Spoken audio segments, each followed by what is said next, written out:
Hi Bloomies! After gym, hot tub, and shower, hindi talaga mawawala ang Costco stuff.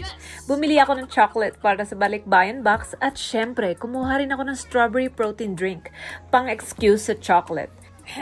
Nagtingin nga din ako ng salmon kasi kailangan natin ng high protein para sa gains, diba? Oh, yeah. Pero nung nadaanan ko yung crab at lobster, grabe, halos mahulog ako sa presyo. Sabi ko, okay na yung salmon, at least healthy na. Hindi pa mabubutas ang bulsa. At least protein na, hindi pa magastos. Perfect combo for us gym girlies. So ayun, Bloomies, salmon is a new luxury. High protein, low budget, pero classy pa rin. Nagtingin ako ng salmon kasi high protein tayo dapat para sa glute goals.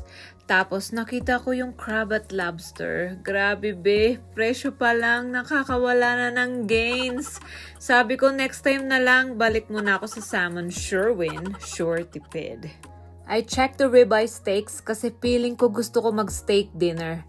Pero grabe, nagulat ako, $70 to $90. Sabi ko, nope, hindi muna ako mag-steak. Baka magutom yung wallet ko. Bumili din nga pala ako ng pineapple and bacon smoked chicken sausage. 15 pieces for $15. Grabe, this is a steal. Bumili din pala ako ng cupcakes kasi hello, dessert is life. Pero syempre, kailangan pa rin ng balance. So kumuha rin ako ng Kodiak protein pancake mix. Parang sabi ko sa sarili ko, okay, gym girl vibes pa rin kahit may cupcake sa plate.